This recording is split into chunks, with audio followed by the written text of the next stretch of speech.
guess. Some of you are already in full-blown spring. Some of us are transitioning to spring. Now's the time that we're updating basics that are ratty or worn out, purchasing a few trend items, and purchasing things that we end up regretting. Let's talk about why we end up never wearing those few items. Why do we suck at shopping? You're supposed to wear the things you buy, right? So why do we suck at shopping so much? I honestly think we have fast fashion to blame because we are so distracted by all the new things that we have forgotten how to dress ourselves. The reality is most of us have wardrobes that are full of trends and do not have enough basics. The stores that a lot of people buy from, almost every single piece in those stores is a trend piece.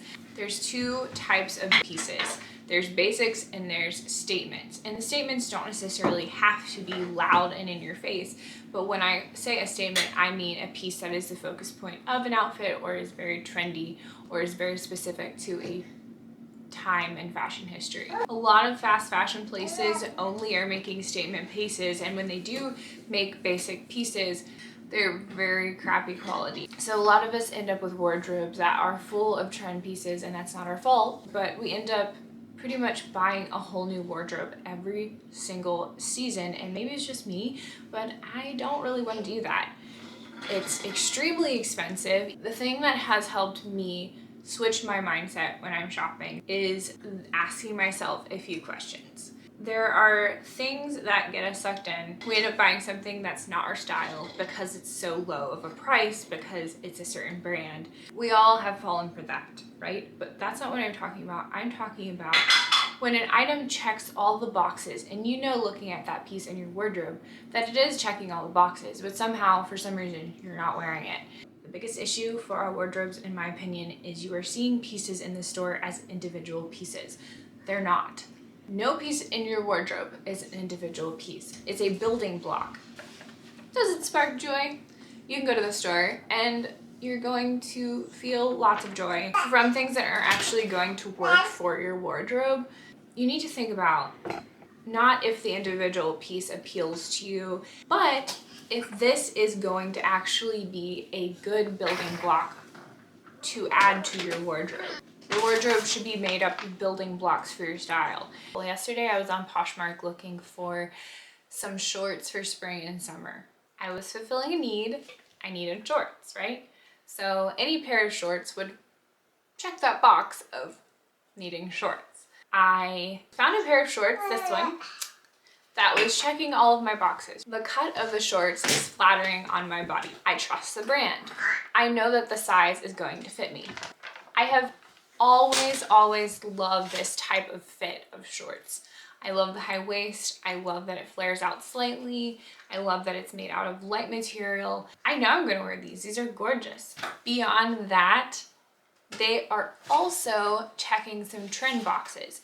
This type of pattern, the kind of like loud 80s, 90s reminiscent pattern, these shorts were not designed this season, so they are not like a perfect match for the trend that is up and coming, but they are reminiscent enough of this trend that I would wear these and enjoy participating in that trend in my own way, in my own style.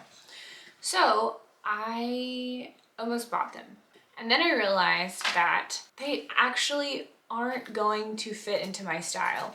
While the individual piece is my style, I don't have enough pieces in my wardrobe to create an entire look overall that is my style.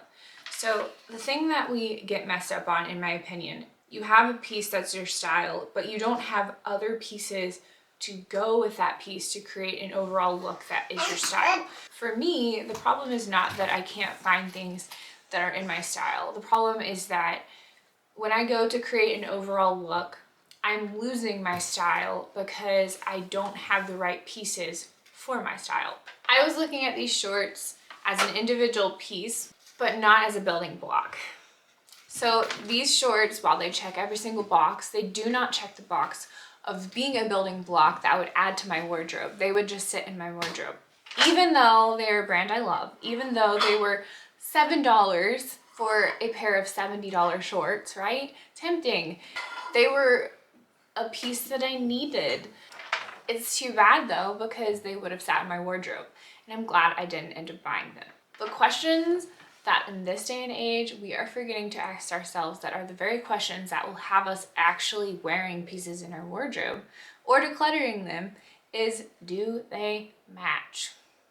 It feels stupid. It feels like an obvious question that I remember going to the store with my mother and her asking me when I wanted to buy something, will they match anything in your wardrobe? We need to start asking ourselves that question, not just will they match, but is the thing that matches them going to create a look that is in my style? That is the thing that I often forget.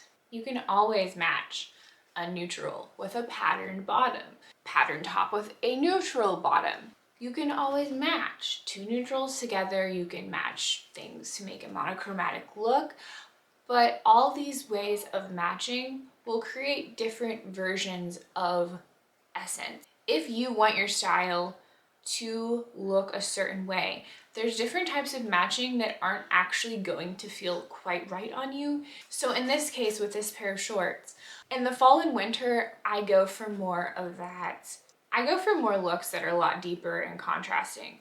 But for the spring and summer, I like to keep it very light, and I end up wearing outfits that feel very light and airy. And so while these could work for me and I could find things in my wardrobe to match them, when I would create a look with them, I would probably end up taking the look off. It wouldn't read light and airy and feminine, because the things that would have to go with it to create a matching outfit aren't going to read that. It will stay in my closet. It will have the tag still on it, even though I love that piece individually. It's very important to understand what colors look good on you, so that you understand when you're looking at a piece in the store what will match it in a way that's actually going to be cohesive with your style. There are a few ways you can match a piece, and we all know them. We all know how to match, but is how we're matching them actually creating the style that we want to have? If it doesn't, we're not going to wear the piece. With a pattern, for example, this pair of shorts that I almost bought, the colors in the pattern aren't actually colors that I have a solid version of in my wardrobe. So that version of matching is nixed. I don't have a way to match that. So I'm kind of left with neutrals. Because the neutrals that I like would create a color blocking effect, it wouldn't actually end up being in my style. So I know that pairing a neutral with those shorts isn't going to actually work either.